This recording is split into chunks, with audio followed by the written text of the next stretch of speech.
મસ્ત બકરું હાથમાં આવ્યું જાતે બલી ચલાવવા માટે. આ જાતે જ ચરે દેવું. વાહ જાતે જ. અને બકરીનું આવડું નેનું બચ્ચું લઈને ચો ઉપડ્યા હો.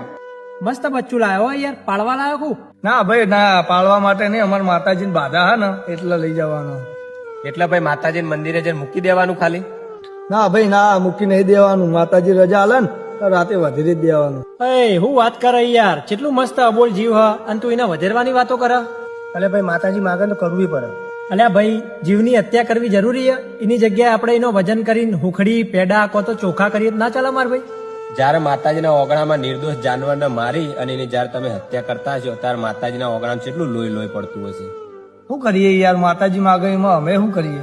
એવો કયો માતાજીને કીધું કે નિર્દોષ જીવની મારા ઓગણામાં લાવીને હત્યા કરો?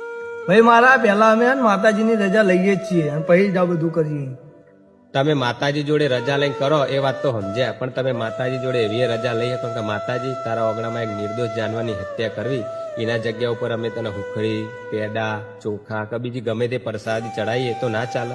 વાત તો તારી સમજવા જેવી ભાઈબંધ, પણ શું કરીએ, જે થતું હોય એ તો કરવું પડે ને. માં તો જગતનું પાલન પોષણ કરવા વાળી અને આખા જગતની રક્ષા કરવા વાળી માં હ. એ કોઈનો જીવ લેવાની રજા આલા ખરા મારા ભાઈ? એના માટે તો તમે એમના બાળ બચ્ચા હો ને, જાનવર એમના બાળ બચ્ચા જ છે. જો કોઈ દેવ કે દેવીના ઓગણામાં આવા નિર્દોષ જાનવરોની હત્યા થતી હોય, એક દેવ કે દેવી ખુદ જો કોઈ બીજા જીવનો ભોગ માગતો હોય, એ તમારા જીવની રક્ષા કરે ખરા? બાકી તમને જે ગમે ખરું મારા ભાઈ. રાધે રાધે. અમે તો તમને સમજાયા મારા ભાઈ, હવે તમને જે યોગ્ય લાગે ને એ ખરું. જય શ્રી રામ. વાત તો સાચી કીધી પેલા ભાઈએ. ના હોય ને તો આજ જઈએ મંદિરે અને રજા લઈએ. આ જીવ હત્યાની જગ્યાએ ચોખા કો તો કુકડીની પ્રસાદી કરીએ અને જીવ હત્યા બંધ કરીએ મારા ભાઈ. વાત તો સાચી ભાઈ. વાત સાચી હોને.